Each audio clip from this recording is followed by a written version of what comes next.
तो hello guys, welcome to my channel IITian guide to NSET. तो जैसे कि मैंने अपनी कॉलेज सीरीज के वीडियो में बहुत सारे कॉलेज को कवर किया था, मतलब मोस्टली IIT और NIT सबको कवर कर दिया हूँ। इसमें मैंने पॉडकास्ट भी 3-4 किया था, ताकि मैं आप लोग को जितने भी एनसेट का स्टूडेंट्स हैं उनका इशू जो है, प्रॉब्लम है, वो अपने आप को दिखा सके कि हाँ यहाँ पे क्या प्रॉब्लम हुई, रजिस्ट्रेशन में, कॉलेज लाइफ कैसा है, एग्जाम का लेवल कैसा था। तो मैंने हर एक चीज कवर कर रखा है। बहुत सारे कॉलेज को मैंने फुल वीडियो रिव्यू बताया कि प्लेसमेंट्स क्या है, फी स्ट्रक्चर्स क्या है।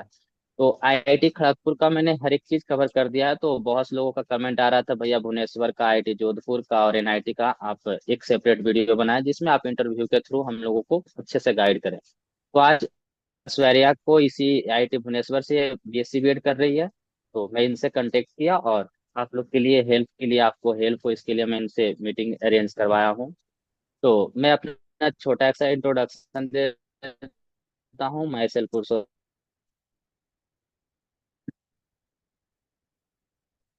साथ एक शुभराज है, जो कि BS कोर्स किए हुए हैं, मतलब IIT खड़गपुर में IIT एडवांस के थ्रू आए हैं, हम लोग एनसेट के थ्रू आए हैं। तो आपको अच्छे से एक्सप्लेन करेंगे कि BSc BEd कोर्स में और IIT एडवांस के जो थ्रू आए हैं BS कोर्स में क्या डिफरेंस है।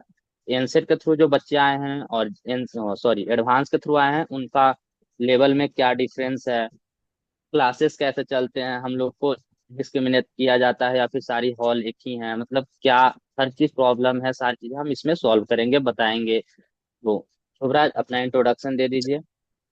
ठीक है। तो मेरा नाम शुभराज है और मेरा डिपार्टमेंट केमिस्ट्री है। मैं BS कोर्स में हूँ यहाँ पे और JEE एडवांस 2023 के थ्रू में सिलेक्ट हुआ हूँ। तो बस बाकी ओके, हेलो। तो ऐश्वर्या, मेरा नाम हाँ जी ऐश्वर्या आप अपना इंट्रोडक्शन दे। जी मेरा नाम टी सुष्वर है।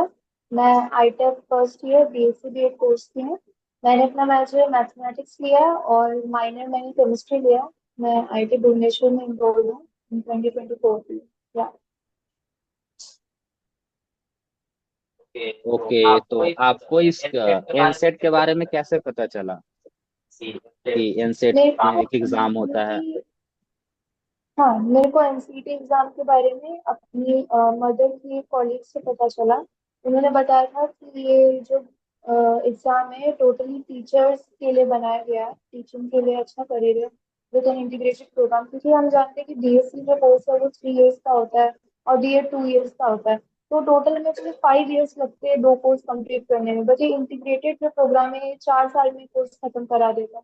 तो इस मेरी मॉम के कॉलेज ने मेरे को बताया। तो सिंस मेरा एम टीचर बनना था फ्रॉम 6 क्लास, तो मैंने सोचा कि ये कोर्स मेरे लिए अच्छा रहेगा, तो इसलिए मैंने इनरोल किया इसमें। अच्छा, तो क्या आप JEE वगैरह में अपियर हुए थे, JEE मेंस एडवांस? नहीं, एक्चुअली मैंने जेई वगैरह के लिए मेरा एम नहीं था, तो मैंने कभी उसके लिए ना तो मैंने कोचिंग ली है। मैंने अभी तक पूरे 12th क्लास तक सेल्फ स्टडी किया है। मैं किसी भी अच्छा। कोचिंग या ट्यूशन वगैरह में नहीं गई। तो मैंने जस्ट जेई वगैरह मैंने फोकस नहीं किया। मैंने डायरेक्ट NCT और भी 2-3 एग्जाम, MST CT NDA और ये CE एक एग्जाम है, ये सारे एग्जाम दे दिए थे। अच्छा। जैसे कि 12th का एग्जाम स्टेट बोर्ड था या फिर CBSE बोर्ड था आपका। मेरा CBSE बोर्ड था। अच्छा, CBSE बोर्ड था। तो मतलब बोर्ड में और एनसेट के एग्जाम में क्या डिफरेंस लगा आपको, कि मतलब लेवल क्या है, कि हाई लेवल का है या फिर बोर्ड लेवल का एग्जाम था, क्योंकि आपने जेई का एग्जाम तो दिया नहीं तो उससे कंपेरिजन हम नहीं कर सकते। क्योंकि अगर आपने जेई या जेई एडवांस का एग्जाम देते तो आपको पता होता कि हाँ ये एनसेट के एग्जाम में क्या लेवल था, जेई के एग्जाम में क्या डिफरेंस लेवल है। तो आप बोर्ड के एग्जाम दिए हो, तो बोर्ड में और एनसेट में क्या लेवल है, आप थोड़ा इससे क्लेरिफाई करें अच्छे से। जो CBSE बोर्ड का लेवल है, हम जानते हैं कि वो मॉडरेट लेवल में पेपर प्रिपेयर करते हैं, ताकि जो बच्चे ओके। कोचिंग वगैरह जाते हैं उनको तो अच्छा खासा नॉलेज रहता ही है, बट जो बच्चे खुद सेल्फ स्टडी करते हैं उनके लिए ज्यादा डिफिकल्ट ना हो, तो एक मॉडरेट लेवल पे पेपर सेट करते हैं। तो अगर तुमने CBSE बोर्ड बहुत अच्छे से पढ़ रखा है, अगर तुमने पूरी बुक अच्छे से रीड की है, NCERT को रिफर किया, तो तुम्हारे लिए एनसेट एग्जाम उतना भी हार्ड नहीं होगा। इनफैक्ट मैंने just simple YouTube videos refer किए थे, अपनी NCERT टेक्स्ट बुक पूरी की पूरी पढ़ी थी, तो मेरे को एनसेट एकदम अच्छा लगा, नॉर्मल था, मॉडरेट लेवल था। It was not too tough, not was it too easy. मतलब आप बोल रहे हो कि अगर सीबीएसई से या फिर कहीं भी बोर्ड से आप अच्छे से पढ़ते हो अपनी लेवल का सिलेबस और थोड़ा सा जस्ट ऊपर आप जाते हो तो आप इजिली क्रैक कर सकते हो एनसीटी एग्जाम में। Yes, it's not that hard, but just आपको जीके एंड ऑल के लिए अच्छी नॉलेज होनी चाहिए। जीके और जो टीचिंग एप्टीट्यूड था, वो जीके का पार्ट स्पेशली मेरे को थोड़ा सा हार्ड लगा। मतलब इट वाज नॉट कि बस करंट अफेयर से रिलेटेड क्वेश्चंस आए, बहुत पहले लाइक 1990 से समथिंग के सवाल आए थे एजुकेशन से रिलेटेड और समथिंग। तुम्हें डीप नॉलेज ओके। होनी चाहिए। ओके। तो आपका शायद पेपर भी कैंसिल हुआ था ना, फर्स्ट पेपर। हाँ, हमारा पेपर कैंसिल हुआ था, 10 जुलाई को होने वाला था, बट फिर कैंसिल करके नेक्स्ट मंथ 12 तारीख को कर दिया था उन्होंने। ओके, हाँ पता चला कि आपका जो पेपर फर्स्ट पेपर था वो काफी मॉडरेट था, बट कैंसिल होने के बाद कुछ लेवल इंक्रीज हुआ था क्वेश्चंस पेपर हाँ में। हाँ। तो कुछ यस। बच्चों का ये रिएक्शन था कि जब मैं पिछले पॉडकास्ट जो मैंने लिया था आपने देखा होगा मे भी, उसमें ये बोल रहे थे कि कुछ लेवल इंक्रीज किया गया था और फिजिक्स और मैथ्स का थोड़ा लेवल जो है वो शायद एनडीए लेवल का है। मतलब उतना हाँ। हार्ड भी नहीं है बट हाँ बोर्ड से थोड़ा सा ऊपर लेवल है। और बोर्ड भी ऐसा नहीं है कि सिर्फ बोर्ड में थियोरिटिकल टाइप का, नहीं मतलब ठीक ठाक क्वेश्चंस बोल रहे थे। क्या ये सही है, मतलब ये जो बता सही है रहे थे। एक्चुअली, क्योंकि मैंने अपने जो फ्रेंड से पूछा था जिन लोगों का, मतलब क्या हुआ था, हमारे 10 जुलाई को जब एग्जाम हुआ था, तो पेपर कुछ लोगों की स्क्रीन में आ गया था, तो कुछ लोगों ने क्वेश्चंस वगैरह पढ़ लिए थे, बट बच्चे थे उनको क्वेश्चन पेपर का कोई आइडिया नहीं था। तो उन बच्चों से जब मैंने पूछा तो उन्हें बोला कि जो क्वेश्चन तुम्हें कंपैरेटिवली पिछले एग्जाम में 10 जुलाई को देखते थे, उससे कंपैरेटिवली थोड़े हार्ड उन्हें 12 जुलाई वाले लगे थे। ओके। अच्छा। और इसमें कितने सब्जेक्ट पूछे जाते हैं आप थोड़ा सा बताओ। कितने सब्जेक्ट, कौन कौन सा टोटल, मेजर है, क्या सिलेबस है। हाँ हाँ, तो टोटल लाइक 7 सब्जेक्ट होते हैं। उनमें से एक दो तो लैंग्वेज वाले होते हैं। मैंने तो इंग्लिश दोनों लिया था, English for literature, English for communication, but आपको और भी लैंग्वेजेस के ऑप्शन मिलेंगे, जैसे मराठी, हिंदी, बंगाली, और जितने 40 लैंग्वेजेस समथिंग होते होंगे, तो उनका ऑप्शन होता है। टीचिंग एप्टीट्यूड का जनरल टेस्ट वो तो कंपलसरी होता है। फिर आते हैं आपके 3 डोमेन सब्जेक्ट, एक होता है मतलब 3 डोमेन सब्जेक्ट जो हमने 11th 12th में जो पढ़े उनमें से आप सेलेक्ट कर सकते हो। तो मैंने जैसे केमिस्ट्री, मैथ्स और कंप्यूटर साइंस ली थी। बट अगर मैं आप लोग को सजेस्ट करूं, अगर आप पीसीएम बैकग्राउंड के हो, तो आई वुड सजेस्ट कि फिजिक्स, केमिस्ट्री, मैथ लो, क्योंकि यहाँ पे जो आईआईटी में रिक्वायरमेंट होती है, खड़गपुर में जैसे रिक्वायरमेंट कुछ है कि फिजिक्स तुम्हें कंपलसरी लेनी होती है अगर तुम्हें एनरोल करना है। तो मैंने खड़गपुर में अप्लाई करना चाहा था, बट इसलिए मैं नहीं कर पाई क्योंकि मैंने फिजिक्स नहीं ली थी। Same for Jodhpur, same for Ropar. तो आई वुड से कि जो आपने डोमेन सब्जेक्ट्स अपने 12th में पढ़ी है, वही डोमेन सब्जेक्ट्स आप लोग एनसीईटी में लो। मैंने बोल रहा था कि पीसीएम बहुत इंपॉर्टेंस है क्योंकि बहुत सारी आईआईटी में है बिना पीसीएम वाले स्टूडेंट्स को वो नहीं ले रहे हैं। एनआईटी भी शायद, कुछ एनआईटी जो है जो बायो वाला को ले रहा है, एनआईटी जालंधर जो पीसीबी वालों को भी वो कंसीडर कर रहे हैं कि अपने स्टूडेंट्स को बुला रहे हैं। बट आईआईटी खड़गपुर हो गया, जोधपुर हो गया, भुवनेश्वर का क्या है, भुवनेश्वर में भी पीसीएम ले रहे हैं ना। उसने बोला कि मेरा फिजिक्स नहीं था मे बी। हाँ, मतलब बस ये भुवनेश्वरी जो आई, मतलब टोटल 4 आईटी एनसीईटी में, बट ये भुवनेश्वरी हाँ। है जिसका ये रिक्वायरमेंट ये है कि जो तुमने सब्जेक्ट अपने 12th में पढ़े थे वही है डोमेन सब्जेक्ट्स लेने हैं। बाकी जो तीनों आईटी है उनमें ये रिक्वायरमेंट है कि पीसीएम तुम्हें तीनों कंपलसरी चाहिए। इवन आरआई भोपाल में भी ये वाली रिक्वायरमेंट है। अजमेर में नहीं आ रही, अजमेर में, बट या क्या आपने बोला कि पीसीएम रिक्वायर्ड है अजमेर में भी। हाँ, आरआई भोपाल में पीसीएम का ये रिक्वायरमेंट अच्छा है, तो भोपाल इसलिए में। मैंने आरआई भोपाल में भी करना चाहा था, बट उसमें भी यही प्रॉब्लम आ गई थी, इसलिए मैं सिर्फ भुवनेश्वर और आरआई अजमेर में अप्लाई कर रही थी। ओके। हाँ तो यहाँ पे ये डिफिकल्टी आती है कि बहुत सारे बच्चे जो हैं बायो से थे, मतलब उनका भी कमेंट्स आया था कि भैया मेरा पीसीबी है और एडिशनल में मैथ्स है तो क्या मैं एप्लीकेबल हूँ। हाँ अगर पीसीबी प्लस अगर मैथ्स उसका एडिशनल है और उसने पीसीएम का एग्जाम दिया है एनसेट में तो एप्लीकेबल होते हैं। शायद आपको पता होगा कि अगर पीसीएम पीसीबी है, फिजिक्स केमिस्ट्री और बायो 12th में एग्जाम दिए हैं और एडिशनल उनका मैथ्स है, बट एनसेट के एग्जाम में वो पीसीएम का एग्जाम दिए, फिजिक्स केमिस्ट्री और मैथ्स का एग्जाम दिए, तो एप्लीकेबल है। और जो बच्चे पीसीबी है प्लस एडिशनल है और एग्जाम पीसीबी के ही दिए हैं, एम नहीं जोड़े हैं, मतलब मैथमेटिकल्स का एग्जाम नहीं दिया, तो वो एप्लीकेबल नहीं है। बहुत का यस। कमेंट से आया था। हाँ तो कुछ आईआईटी शायद जुड़ने वाली है नेक्स्ट ईयर भी शायद। मद्रास और एक दो आईआईटी का मेल आया, मतलब नोटिस आया कि शायद नेक्स्ट ईयर 25 में वो ऐड होगी एनसेट के थ्रू। जी। ठीक है, तो तुम्हारा जो काउंसलिंग वगैरह होता है वो जेई काउंसलिंग जैसा ही होता है, या फिर हर कॉलेज के लिए अलग अलग, मतलब जैसे तुम बता रहे हो कि आईआईटी खड़गपुर के लिए अलग अप्लाई करना पड़ता है, आरआई भोपाल के लिए, भुवनेश्वर के लिए, तो वो काउंसलिंग प्रोसेस कैसे होता है, वो कुछ डिस्क्राइब कर दो। काउंसलिंग प्रोसेस, लाइक तुम लोगों ने रजिस्ट्रेशन पहले कर ली, फॉर्म वगैरह सब फिल कर लिया, हम्म। स्टूडेंट ईआरपी फॉर्म वगैरह फिल कर दिया, फिर तुम्हें वही पर्टिकुलर डेट वो लोग प्रोवाइड करते हैं कि इस डेट में अपने ओरिजिनल डॉक्यूमेंट्स के साथ प्लस फोटो कॉपीज, वो पूरा लिस्ट तुम्हें डिस्पैच करते हैं कि ये सारे डॉक्यूमेंट्स तुम्हें लेके आना है, जो भी नेसेसिटीज है वो सब प्रोवाइड करेंगे, तो उस डेट में तुम लोगों को आना है। तुम्हारा लाइक पूरा रजिस्ट्रेशन प्रोसेस वगैरह होगा, हॉस्टल अलॉटमेंट वगैरह होगा, मेस एडवांस की फीस तुम्हें पे करनी पड़ेगी। फिर उसके नेक्स्ट डे ओरिएंटेशन प्रोग्राम होगा, तुम वहाँ के डायरेक्टर से मिलोगे, वो तुम्हें स्पीच देंगे और पूरे आईटी भुवनेश्वर की सारी रिक्वायरमेंट्स वगैरह बताते हैं कि क्या क्या है इस इंस्टीट्यूट में वगैरह। तो हम्म। जस्ट द ईआरपी प्रोसेस अब कुछ भी डिफिकल्ट नहीं है, अगर तुमने सारे डॉक्यूमेंट्स प्रे और तैयार करके रखे हैं एक महीने पहले, समथिंग सब तैयार करके रख लिया करो, देन तुम्हें कोई इशू नहीं आएगा काउंसलिंग प्रोसेस एनवायरमेंट। अच्छा, तो जैसे कि जब भुवनेश्वर अगर तुम्हें अलॉट हुआ था, तो तुम्हारी जर्नी कैसी थी, मतलब कुछ डिफिकल्टीज वगैरह आई थी या फिर नॉर्मली अच्छे से हो गया था जब भुवनेश्वर मेरे को गए थे। एक्चुअली डॉक्यूमेंट्स में दिक्कत आई थी। मैंने इनकम सर्टिफिकेट नहीं बनवाया था, मेरे को पता नहीं था कि इनकम सर्टिफिकेट की रिक्वायरमेंट थी, मैंने लेट देखा था लिस्ट, तो उसके लिए मेरे को ऑनलाइन अप्लाई करना पड़ा, बट फिर थैंकफुली 7 दिन के अंदर स्पेशल रिक्वेस्ट की हमने वहां से, तो फाइनली हमें इनकम सर्टिफिकेट मिल गया था टाइम पे, जस्ट 1-2 दिन फ्री ऑफ। फिर हाँ, जर्नी में एक्चुअली ट्रेन बुकिंग वगैरह ये लोग जस्ट कितने 17 दिन पहले हमें बताया था कि हमें इंस्टीट्यूट में रिपोर्ट करना है, तो ट्रेन जब तक हमने बुक की अभी सारी सीट्स तो फुल हो गई थी, हम लोग वेटिंग लिस्ट हाँ। में थे। बट यस, लास्ट मोमेंट पे हमें जब मिल गया वेटिंग लिस्ट से, हम रिजर्वेशन की मतलब आ गया, हमारा नाम कंफर्मेशन में आ गया, फिर गए। वरना यहाँ पे जितने भी बच्चे मैंने देखे वो सारी फ्लाइट से हैं, क्योंकि लास्ट मिनट अगर तुम बताते हो एक हाँ, हफ्ते 2 हफ्ते पहले तो ट्रेन बुकिंग वाले है नहीं, तो इसलिए यहाँ पे मोस्टली फ्लाइट से आ रही हैं। सिमिलरली जोसा वगैरह में भी वही होता है कि लास्ट में बिल्कुल एंड मोमेंट पे बताते हैं और 5-6 दिन बाद जाना होता है। लास्ट राउंड उसी टाइम हाँ खत्म होता है। हाँ।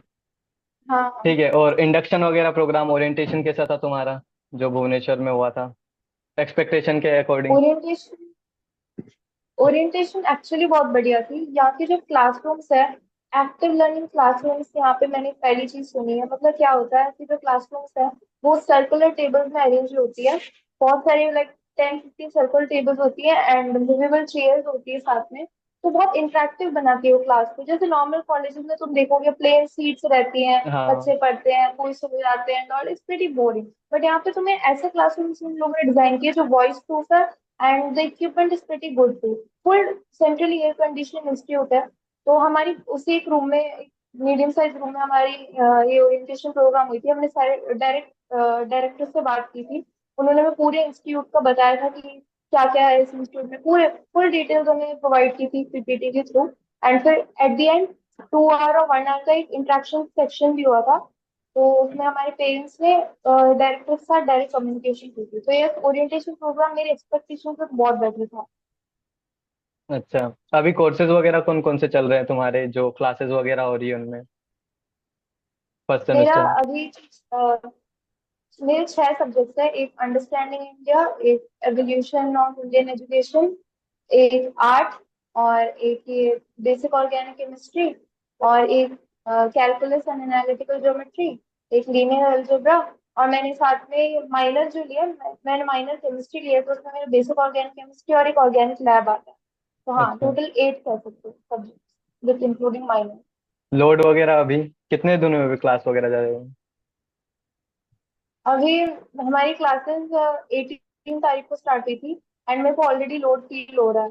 मतलब क्लासेस बहुत ज्यादा हेक्टिक लग रही है मेरे को अभी से। हमारा 8 बजे स्टार्ट होता है और क्लासेस खत्म होती है 5:30 को। हम्म। और स्पेशली अगर तुमने माइनर लिया तब तो तुम्हें फ्री टाइम मिलेगा ही नहीं, भूल जाओ, हाँ, नींद भी भूल जाओ तुम। एक्स्ट्रा टाइम मतलब जो बचता है वो भी यूज हो जाता है उसी में। वो तो भूल ही जाओ, उसका कोई स्कोप ही नहीं है। मतलब 5:30 को तुम आओगे तो ये लोग किसी मीटिंग के लिए बुला लेंगे कि कोई इनफॉर्मल ओरिएंटेशन है या तुम्हारे सीनियर्स तुमसे मिलना चाहते हैं, या ये है वो है, कोई ना कोई सोसाइटी इवेंट के लिए बुलाएंगे। तुम थक के कॉलेज से आओगे, फिर भाग के मीटिंग में जाओगे, 8 बजे घर आओगे, फिर तुम्हें नींद आएगी, तुम सो जाओगे, सेल्फ स्टडी गई भाड़ में। यही होता है।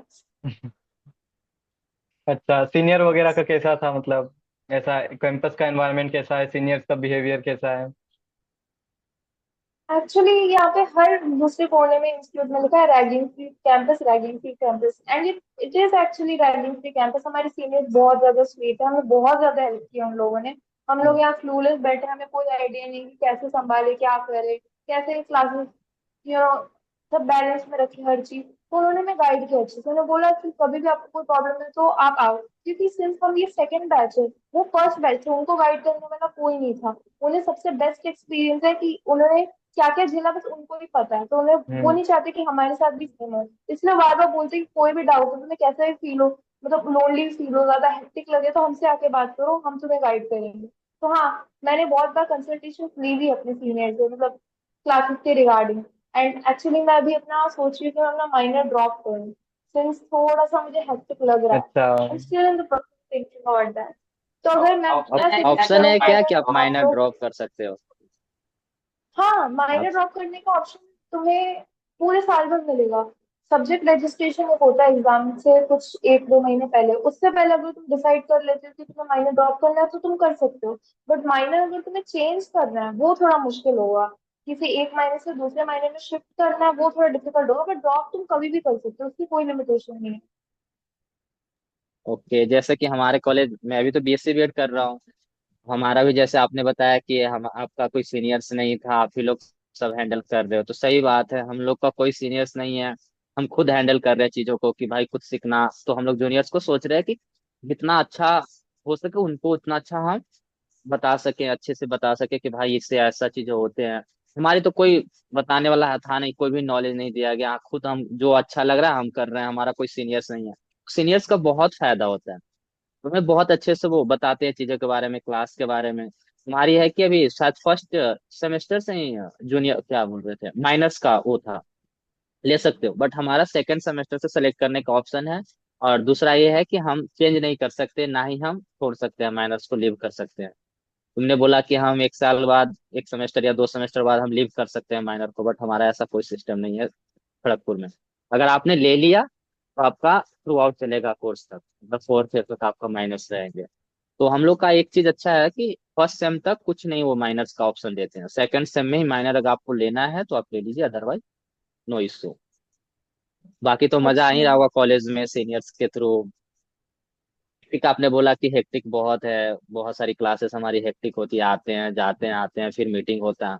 तो हाँ, ये हेक्टिक होगा, फर्स्ट ईयर में थोड़ा ज्यादा होगा, सेकेंड ईयर में भी होगा, मतलब थ्रू आउट प्रोसेस आपका यही चलता रहेगा। फिर कुछ दिन बाद आप एडॉप्ट कर लोगे और मजा आने लगेगा कि नहीं यार लाइफ अच्छा है, बिजी महसूस करोगे, लगेगा कि नहीं कुछ तो कर रहा हूँ यहाँ पे। अभी क्या है कि आपने स्कूल गया होगा, आया होगा, चिल किया, खाया पिया, एग्जाम देके फिर अभी ना मूवी भी देख रहे हैं, कुछ कर रहे हैं, और डायरेक्ट से लोड आ गया यहाँ पे क्लास का, सुबह उठना, क्लास जाना, फिर तुरंत रात में मीटिंग, फिर सोसाइटी। मतलब ऐसा होता होगा कि आप फैमिली से बात भी नहीं कर पाते होंगे, बहुत टाइम टाइम नहीं निकाल पाते होंगे। जैसे कि मैंने आपको बोला था हाँ। इंटरव्यू के लिए, तो आपने बोला कि नहीं मैं फ्री नहीं रहता हूँ भैया इस टाइम में, तो आप संडे के ले लो, संडे को मैं फ्री हूँ। तो मैं समझ सकता, इसलिए मैंने हम्म। ऑर्गेनाइज करवाया कि नहीं संडे को ही सही है, माइनर्स है, उसका कोर्स होगा, क्लास, फिर सोसाइटी, बहुत सारी चीजें लोड होती है, बट कुछ टाइम बाद मजा आने लगेगा, लिटरली मजा आएगा, इतना मजा आएगा कि लगेगा कि नहीं यार ठीक है, लाइफ बहुत मस्त चल रहा है, चिल चल रहा है, घर जाने का मन नहीं करेगा। ऐसा चीजें होते हैं। और बाकी आपने डॉक्यूमेंट्स के लिए बताया, तो बाकी और कौन कौन सा डॉक्यूमेंट लगा था, एक बार आप फिर से रिकॉग्नाइज करवा दो कि स्टार्टिंग से। क्या आपका गैप सर्टिफिकेट का भी इशू था, ऐसा कुछ मतलब खोज रहे थे कॉलेज वाले? हाँ, एक्चुअली हमें डॉक्यूमेंट्स लगे थे। एक ये एनसीटी की तुमने अप्लाई किया है, मतलब एनसीटी एडमिट कार्ड तुम संभाल के रखो पहले तो, फेंकना मत एग्जाम के बाद, ये चीज है। थैंकफुली मैंने किसी ये कोने में संभाल के रखा था। तो एनसीटी का एडमिट कार्ड, स्कोर कार्ड भी संभाल के रखो। और जो तुमने फी पेमेंट की है उसका कुछ, जो वो रिसीप्ट वगैरह देते हैं वो भी संभाल के रखो, या स्क्रीनशॉट, जो भी, उन्हें बस प्रूफ चाहिए, स्क्रीनशॉट भी चलेगा। तो वो रखो। ये इनकम सर्टिफिकेट रखो। 10th और 12th के ओरिजिनल डॉक्यूमेंट्स रखो, as well as 2 photo copies रखो। और जो तुमने फोटोज अपने एनसीटी के अप्लाई करते हुए जो तुमने पिक्स अपनी दी थी, वही उसी के अगर तुम प्रिंट आउट रखोगे तो सही है, क्योंकि हर जगह यूनिफॉर्म पिक जाएगी तुम्हारी। तो इसके अलावा उन्होंने कुछ एनेक्जर्स दिए थे, एक ये रैगिंग फ्री कैंपस का, एक ये स्टूडेंट प्रोफाइल का, और मेडिकल सर्टिफिकेट। सबसे ज्यादा डिफिकल्ट चीज जो पूरे डॉक्यूमेंट लिस्ट में, वो मेडिकल सर्टिफिकेट का है। तुम्हें बहुत झंझट होगी। तुम्हें ये HbA1c का टेस्ट कराना है, एक्सरे का टेस्ट करवाना है, और क्या क्या बहुत कुछ है उसमें। तो वो सारे जो टेस्ट है वो तुम लास्ट मिनट के लिए बचा कर रखोगे तो बहुत डिफिकल्ट जाएगा तुम्हारे लिए। वो तुम एक महीने पहले अपॉइंटमेंट ले लो डॉक्टर से, सारे टेस्ट करवाओ, एंड उसके रिपोर्ट्स एक दो दिन आने में लगेंगे, वो बनाओ, उसकी भी एक्स्ट्रा कॉपीज लो। तो आई वुड से कि मेडिकल सर्टिफिकेट को तो तुम इजी में मत लो। उसके वजह से दो तीन लोगों को यहाँ पे दिक्कत आई थी। बस ये, ज्यादा और कोई स्पेशल डॉक्यूमेंट रिक्वायरमेंट नहीं है। उनका मतलब एडमिशन हुआ या फिर उनको रिजेक्ट कर दिया गया, क्या हुआ प्रोसेस, मतलब वो मेडिकल वाले नहीं, जब ऐसा नहीं था। परस्यू वो लोग किया? एक्चुअली टाइम देते हैं, कंसिडरेशन देते हैं। अगर तुम बोलोगे कि मैंने इनकम सर्टिफिकेट के लिए अप्लाई किया था 2-3 दिन पहले, और वो कुछ टाइम में बन जाएगा, तुम प्रूफ दे दो कि तुमने इनकम सर्टिफिकेट के लिए अप्लाई किया, वो लोग तुम्हें रिलेटेड मतलब थोड़ा टाइम दे देंगे वो लोग, कि हाँ ठीक है कुछ दिन बाद सबमिट करवा देना। तो उसका कोई इशू नहीं है। ओके, मतलब थोड़ा सा पहले से करवा लो तो ज्यादा अच्छा है, बट ज्यादा इस प्रॉब्लम नहीं Yes. होता, बट थोड़ा बहुत होता है कि हाँ स्मूथली जो चीज हो सकता था वो स्मूथली नहीं हुआ। वैसे हाँ। मेडिकल इशू क्या आपने बताया, तो आपका कॉलेज में भी मेडिकल होगा, तो मेडिकल तो आप कॉलेज से भी बना सकते हैं। जैसे हम लोग IIT खड़गपुर आए थे, तो हमारा जिसका भी मेडिकल का प्रॉब्लम था, जो जिसने नहीं बनवाया था, उसने टाइम दिया कि आप 10 दिन के अंदर में हमें हर चीज मेडिकल का रिपोर्ट DC रो जाओ, अपना हर जो भी मेडिकल का प्रॉब्लम है आप चेक करवा के मुझे रिपोर्ट जमा कर दो। तो हम लोगों ने तो यहीं से बनवाया था खड़गपुर से, मैंने मेरा बैच पूरा ने IIT खड़गपुर में ही आके मेडिकल का प्रॉब्लम सोल्व हुआ था। और इस बार भी कुछ 2-3 गर्ल्स आई थी, उसका भी कमेंट्स आया था, तो उसने भी कहीं इसी कॉलेज से किया हुआ है। तो आपके कॉलेज में भी मेडिकल उडकल वगैरह होगा जहाँ से प्रॉब्लम सोल्व हो हो, सकती है मेडिकल होता की? होगा। एक हेल्थ सेंटर तो है, संजीवनी हेल्थ सेंटर। बट यहाँ पे एक्चुअली किसी मतलब जिन लोगों को दिक्कत आ रही थी अपना मेडिकल सर्टिफिकेट बनाने की, उनका घर भुवनेश्वर से ज्यादा दूर नहीं है, वो पास ही रहते थे, तो उन्होंने वहां से अरेंज करा लिया। किसी ने यहाँ के हेल्थ सेंटर से कंसल्ट नहीं किया। सबने अपना अपना अपने होम टाउन से बना के सब लेके आए थे। ओके। और ये आप बताओ कि आप क्लासेस जो चलते हैं, जैसे कि हमारी क्लास चलती है B.Tech वालों के साथ कुछ, BS वालों के साथ कुछ, हमारा मतलब कोई ऐसा डिस्क्रिमिनेशन नहीं किया जाता कि भेदभाव किया जा रहा है कि भाई तुम BSc B.Ed वाले हो, तुम्हारी अलग, तुम्हें फेंक दिया जाएगा, तुम अलग हॉस्टल में हो, तुम यहाँ पे रहो। ऐसा कुछ नहीं है हमारे यहाँ। मतलब कुछ कॉमन क्लासेस जो होती है, जैसे B.Ed की क्लास होती है, साइकोलॉजी होगी, पेडागोजी होगी, जो तो हमारे लिए ही बना है ना, टीचिंग प्रोग्राम्स के लिए, तो हमें ही पढ़ाया जाएगा अकेला। बट बहुत सारे कोर्सेज जो हैं, तुम्हारा मेजर्स क्या था, मैथ्स था ना? सॉरी, मैथ्स, हाँ। Chemistry, minor maths major chemistry. था। माइनर हाँ, माइनर केमिस्ट्री, हाँ। केमिस्ट्री है। तो तुम्हारी क्लासेस कैसे होते हैं, B.Tech वालों के साथ कुछ होते हैं या फिर अलग स्पेशल होता है? हमारी क्लासेस, जैसे हम 12 इकोनॉमिक्स में हैं, तो हमारी कुछ क्लासेस सिंगल होती है, बाकी क्लासेस हमारे B.Tech वालों BS वालों के साथ होते हैं। BS इकोनॉमिक्स जो करे, जो एडवांस के थ्रू आए हैं उनके साथ होते हैं। प्रोफेसर भी हमारी सेम पढ़ाते हैं, जो IIT के प्रोफेसर जो B.Tech वालों को पढ़ाते हैं, BS वालों को पढ़ाते हैं, सेम प्रोफेसर हमें भी पढ़ाते हैं। कुछ प्रोग्राम में जो मैंने आपको पहले ही बताया कि B.Ed वाला प्रोग्राम है, टीचिंग वाला, उसमें टीचर हायर हुए हैं, बाकी मोस्टली हमारे टीचर जो है B.Tech वक्त को जो पढ़ा रहे हैं, BS को पढ़ा रहे हैं, वही पढ़ा रहे हैं। क्लास भी सेम रहता है हमारी क्लास में, ऐसा कुछ नहीं है कि हम उनके साथ, एग्जाम भी सेम लिया जाता है, जो उनका पेपर होता है हमारा पेपर।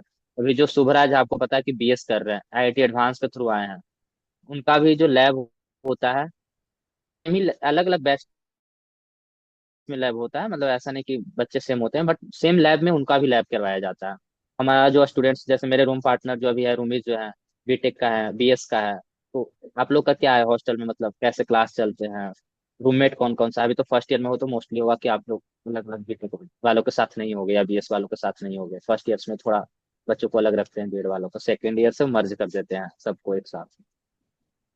हमारा अभी बीटेक वालों के साथ एक्चुअली क्लासेस नहीं होते। हम जो आईटेक स्टूडेंट्स हैं, हम लोगों को डिफरेंट ही कराते हैं। जो टीचर्स भी हैं, इनफैक्ट वो टेम्परेरी बेसिस पे मोस्टली लोगों का कॉन्ट्रैक्ट पे जो टीचर्स हैं, उनमें से एक आध टीचर्स है जो बीटेक वालों को भी पढ़ाते हैं। फॉर एग्जाम्पल हमारे मैथ्स वाले टीचर्स, बाकी अंडरस्टैंडिंग इंडिया वाले टीचर भी कॉमन है हम सबके लिए। और एक दूसरे कुछ ऑर्गेनिक केमिस्ट्री के शायद टीचर है, वो टेम्परेरी बेसिस वगैरह पे आए हैं। तो इसलिए हम लोगों का क्लासेस लाइक आईटेक वालों का डिफरेंट होता है बीटेक से। पर डिस्क्रिमिनेशन वगैरह कुछ नहीं होता। ऐसा कुछ नहीं है, जो फैसिलिटीज उनको प्रोवाइड की जाती है वही हमको प्रोवाइड की जाती है। बट ये तो है कि यहाँ पे कुछ बच्चे जो है वो जानते नहीं कि आईटेक नाम का कोर्स भी होता है। ये अभी तक कुछ लोगों को पता नहीं चला है, क्योंकि शायद पता नहीं क्यों आइडिया नहीं। मेरे को जैसे कल एक भैया मिले थे, वो बताते कि उन्हें कोई आइडिया नहीं कि आईटेक नाम का कोर्स भी यहाँ पे होता है। बट हाँ, अच्छा ऐसा नहीं अच्छा। है, एनवायरनमेंट प्रिटी फ्रेंडली है, ये तो है। और जैसे रूममेट, हमारे यहाँ पे 3 हॉस्टल्स गर्ल्स के हैं और 3 हॉस्टल्स बॉयज के हैं। तो हम जिस हॉस्टल में रहते हैं वो, वहाँ पे आईटेक के फर्स्ट ईयर स्टूडेंट भी है और बीटेक के फर्स्ट ईयर स्टूडेंट भी है, और कुछ मैरिड अकोमोडेशन भी रहती है, मैरिड कपल्स। तो हम दोनों जो बीटेक और आईटेक वाले स्टूडेंट्स हैं उनको टॉप 2 फ्लोर्स असाइन किए, टोटल 7 फ्लोर्स है, बाकी मैरिड अकोमोडेशन के हैं। हमारे बगल में एक एसएचआर हॉस्टल है, तो सिंस संगम हॉस्टल इतना डेवलप नहीं है, मतलब बेसिक फैसिलिटी सब कुछ है बट मेस वगैरह नहीं है, तो हम एसएचआर जस्ट बगल में, जस्ट हमारे बगल वाली बिल्डिंग एसएचआर, तो वहां पे हम जाके मेस वगैरह का खाना और जो भी फैसिलिटीज हमें चाहिए वो वहां से हम देते हैं। और हम जो बस आईटेक के फर्स्ट ईयर गर्ल्स हैं, हम लोग को रूम शेयर करना पड़ता है, हमें एक रूम दिया गया है with N attached bathroom and 2 beds. बाकी जो आरएचआर यानी कि बॉयज फर्स्ट ईयर, हमारे क्लास के बॉयज, उन लोग को सिंगल ऑक्यूपेंसी वाले रूम्स दिए गए हैं। अभी हमें बताया गया है कि हमारा जो सेकेंड ईयर होगा, सेकेंड ईयर से हम लोगों को भी एसएचआर में शिफ्ट कर देंगे विद सिंगल ऑक्यूपेंसी वाले रूम्स। तो अभी हम इस ईयर के लिए हमें double occupancy room with roommate share करना पड़ेगा, अगले ईयर से हम भी सिंगल ऑक्यूपेंसी भी शिफ्ट हो जाएंगे। तो आपका जैसे कि क्लास वगैरह का शेड्यूल क्या होता है और वे ऑफ टीचिंग क्या होता है, मतलब टीचर्स वगैरह का कैसा पढ़ा रहे हैं अभी? हमारा जो 8 बजे से क्लास स्टार्ट होता है, वो फर्स्ट तो कुछ लैंग्वेज क्लास होते हैं, उसके बाद ही हमारे मेन सब्जेक्ट्स वगैरह होते हैं। पर क्लास अराउंड 55 मिनट्स की होती है एंड 5:30 तक चलती है। टीचर्स प्रीटी अच्छे हैं, मेरे को यहाँ के टीचर्स अच्छे लगे एक्चुअली। जैसे हमारे अंडरस्टैंडिंग इंडिया के जो टीचर है, हमारे संस्कृत के टीचर जो है, हाँ संस्कृत भी एक लैंग्वेज है, वो कंपलसरी होती है फर्स्ट ईयर के लिए, उसका कोई चॉइस नहीं होता। तो हाँ, टीचर्स प्रीटी फ्रेंडली है, अच्छा इन्वायरमेंट अच्छा है, टोटली यस। अच्छा। और क्लासेस वगैरह जाते हो तो कैसे जाते हो, मतलब वहाँ पे बस ट्रांसपोर्टेशन वगैरह की व्यवस्था है या फिर खुद साइकिल वगैरह से जाना होता है? मतलब यहाँ पे अराउंड 90% पॉपुलेशन नहीं, 80% लोग तो साइकिल यूज करते हैं, क्योंकि अच्छा। यहाँ पे जो डिस्टेंस बिटवीन बिल्डिंग्स है वो इनफ है, मतलब 2-2 किलोमीटर की डिस्टेंस तो है बिल्डिंग्स के बीच में। तो अगर हम्म। तुम्हारा साइकिल नहीं है तो तुम्हारा बहुत मुश्किल है यहाँ पे रहना, चल चल के तुम मर जाओगे, इतना प्रॉब्लम होगा। बट हाँ, बस ट्रांसपोर्टेशन भी है, बस ट्रांसपोर्टेशन है, 8 बजे सुबह स्टार्ट होता है और अभी एक्सटेंड करके 8 बजे तक बस ट्रांसपोर्ट उन लोगों ने कर दिया हमारी वजह से, क्योंकि हमारी क्लास कभी कभी लेट चलती है। तो हम्म। हाँ, बस ट्रांसपोर्ट भी तुम अवेल कर सकते हो, पर ऐसा है कि बहुत तुम्हें बहुत स्टिक करना पड़ेगा टाइम टेबल के अकॉर्डिंग। तुम्हारी क्लास अगर थोड़ी लेट खत्म हुई, बस मिस हो गई, तो तुम्हें 1 घंटा वेट करना पड़ेगा वहां पे अगले बस आने तक का, या फिर तुम्हें हम्म। कोई ई रिक्शा बुलानी पड़ेगी, उसका भी सर्विस है। तुम ये गेट के जो गार्ड है उनका नंबर ले लो, वो तुम्हारे लिए ई रिक्शा अंदर बुलवा देंगे। कुछ 10 रुपीज देना पड़ता है और जस्ट यस, 1-2 ई रिक्शा रहेंगे। बट आई वुड प्रेफर कि अगर तुम लोग आईटी प्रोफेशन में आते हो तो साइकिल जरूर लेके आना। मैंने तो साइकिल ली है पहले दिन में। यस। हम्म। अच्छा। आप हॉस्टल्स वगैरह में रहते हो, हॉस्टल्स में मेस वगैरह की कैसी फैसिलिटीज है, मतलब खाना वाना कैसा लग रहा है वहाँ का, भुवनेश्वर का? खाना बढ़िया है भाई, पता नहीं मेरे सीनियर्स मेरे को बोलते हैं कि भाई भुवनेश्वर का खाना बहुत बेकार है, तुम थक हम्म। जाओगे कुछ टाइम बाद। बट शायद मैं अभी, ये मेरा मुझे 2 हफ्ते ही हुआ कि, इसलिए शायद मेरे को ऐसा फील नहीं हो रहा, और मेरे को अभी तक तो बढ़िया लग रहा है खाना, मतलब नहीं, वो सही अच्छा बोलते हैं, सीनियर है। तुम्हें सही बोल रहे हैं।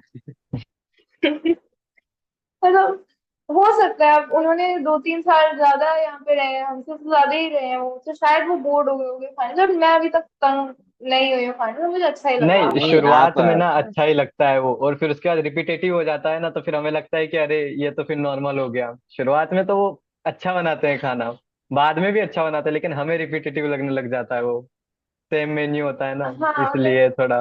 हाँ ये तो है, पूरे एक हफ्ते में आप लोगों का भी असाइन होगा कि मंडे को ये, ट्यूसडे को ये, हाँ। वेडनेसडे को रिपीट होता होगा।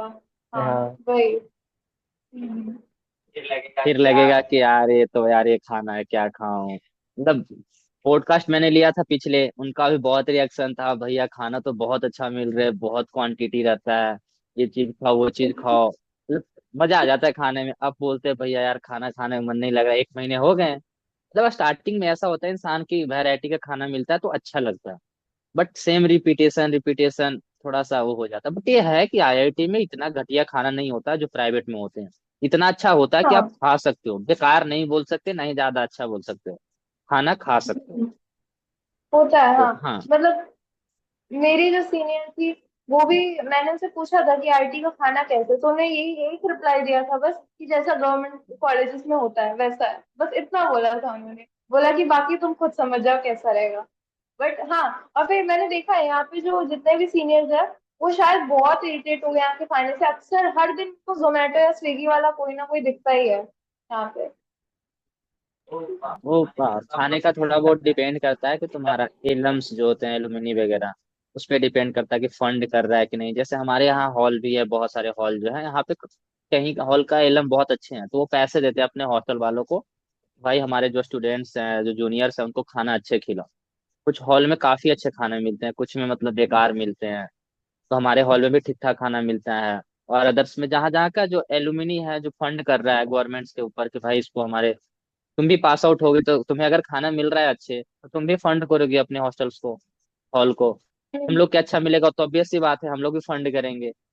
तो खाना थोड़ा हाँ इसमें अच्छे हो जाते हैं, बट ये है कि खाना ठीक ठाक मिलता है। आप लोग का भी 4 टाइम होगा ना, ब्रेकफास्ट होगा, लंच होगा, स्नैक्स होगा, हाँ डिनर हाँ, होगा। स्नैक्स होगा हाँ। तो पेट भरा भरा रहता है, ऐसा कोई दिक्कत नहीं होता खाने वाने का। बट वीक में 1-2 दिन तो बाहर चलता ही है सबका। सही है हाँ। मतलब यहाँ पे रेस्टोरेंट वगैरह की भी तो फैसिलिटीज है, नेस्कैफे और ये रेस्टोरेंट वगैरह, तो हाँ वहाँ पे भी जा सकते हो अगर तुम ज्यादा तंग आ गए हो यहाँ के खाने से। हाँ वो तो रात में भी खुली रहती होगी। कितने बजे तक टाइमिंग है यहाँ तो? कैंटीन 2 बजे तक, और तो कुछ रेस्टोरेंट जो है दो है जो 4 बजे तक खुली रहती है, 3-4 बजे तक। तो हम लोग का हाँ खाने का हमारे दिक्कत भी, नहीं होता। हमारे रेस्टोरेंट भी शायद 9-10 बजे तक खुले रहते हैं। फिर एक नाइट कैंटीन होता है। वो जो नाइट कैंटीन है वो बॉयज के एक हॉस्टल में और गर्ल्स के भी एक हॉस्टल में है। वो दो यहाँ का जो नाइट कैंटीन है गर्ल्स वाला हॉस्टल का, वो थोड़ा सा दूर है हमसे, गंगा हॉस्टल ऑफ रेजिडेंस, तो शायद 1 किलोमीटर तो दूर है। तो वो 11 बजे से खुलता है और 2 बजे तक समथिंग चलता है। हाँ, तो नाइट कैंटीन की भी फैसिलिटीज है।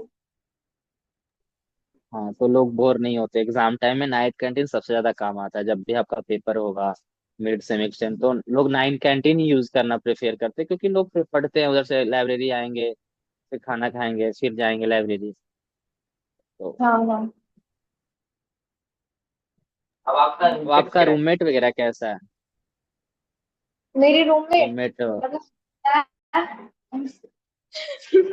मेरी रूममेट जो है वो भी केरला से है। मतलब मैं तिरुवनंतपुरम की हूँ, वो कन्नौज से है। तो हाँ, हमारी अच्छी खासी बन गई है अभी ओके। तक। अब बढ़िया रूममेट मिली है। मतलब मैं एक हफ्ते से इसे जानी हूँ, बट ऐसा लग रहा है 2-3 साल हो गए हम लोग को दोस्त बने। तो पता नहीं कैसा कोइंसिडेंस है। मतलब यहाँ पे केरला वाला हमारे पूरे आईटेक फर्स्ट ईयर कोर्स में कोई नहीं है, बट हम दोनों एक साथ आ गए रूम में, लकीली। ओके। हाँ जो फर्स्ट ईयर में जो बाउंडिंग बनती है वो काफी अच्छी बाउंडिंग होती है, तो दोस्ती बाउंडिंग अच्छे से बना के रखो, मस्ती करो। वही फर्स्ट सेमेस्टर में हो यार, फर्स्ट ईयर का तो चिल करो।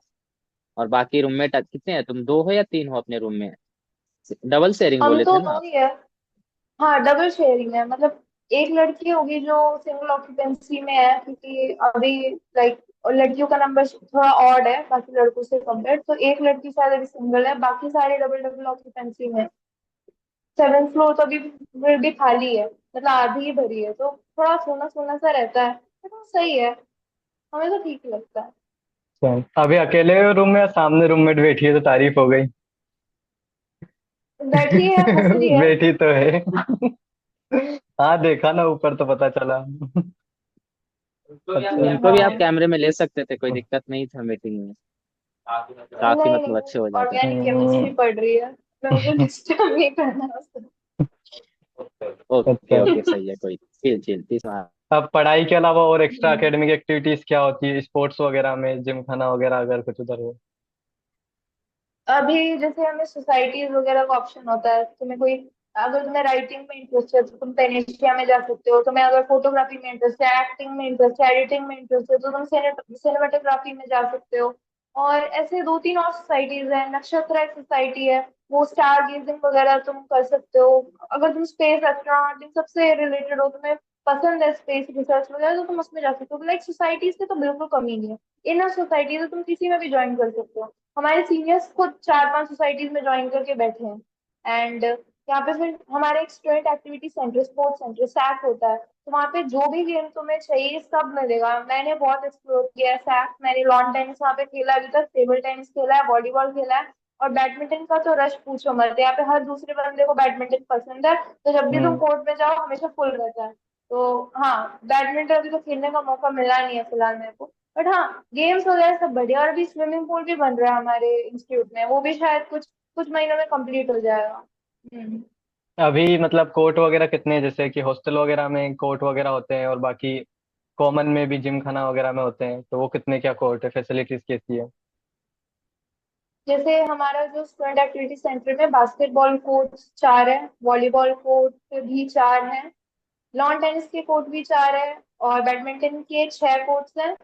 और हाँ, यस यही है। और जैसे हमारे हॉस्टल में भी फैसिलिटीज है, जैसे गंगा हॉस्टल में ये लोग चेस लूडो वगैरह रखते हैं। बॉयज हम्म। हॉस्टल में भी इन्होंने चेस लूडो और जैसे बोर्ड गेम जो भी है, कैरम वगैरह ये सब रखते हैं। तो अगर तुम इंडोर गेम्स खेलना है तो तुम आ जा सकते हो। और रीडिंग रूम लाइब्रेरी वगैरह तो मेन एडमिन बिल्डिंग में रहता ही है, तो वहाँ पे जाके तुम पढ़ सकते हो यार, इसका कोई इशू नहीं है। अच्छा। और अभी कैंपस वगैरह एक्सप्लोर किए तुम? नाइट आउट्स वगैरह हाँ कहीं घूमे होंगे अभी शुरुआत में? हाँ, एक्चुअली मैं ऐसे बस एक्सप्लोर किया है। मतलब मैं और मेरी रूममेट ही है जिन्होंने अभी तक लड़कियों में साइकिल ली है, और एक आध हम्म। और है बट वो लोग इंटरेस्टेड नहीं है। तो हम लोग साइकिल लेके बहुत घूमे हैं कैंपस में, हर कोना कोना देखे हैं। तो बाकी जो बस वाले लोग अवेल करते, जो बस अवेल करते हैं, वो तो जैसे अपने क्लासेस में आते हैं जाते हैं घर, हॉस्टल ही बस चलता रहता है। हम लोगों ने साइकिल से प्रीटी मच अच्छा खासा एक्सप्लोर किया है। यहाँ पे शॉप्स वगैरह है, 2 शॉपिंग कॉम्प्लेक्सेस हैं, और ये स्टैक तो है ही, और ये एडमिन बिल्डिंग में है। या मैंने इनफ एक्सप्लोर किया। अगर तुम आते हो तो तुम खुद ही देख लोगे कितना कुछ है यहाँ पे देखने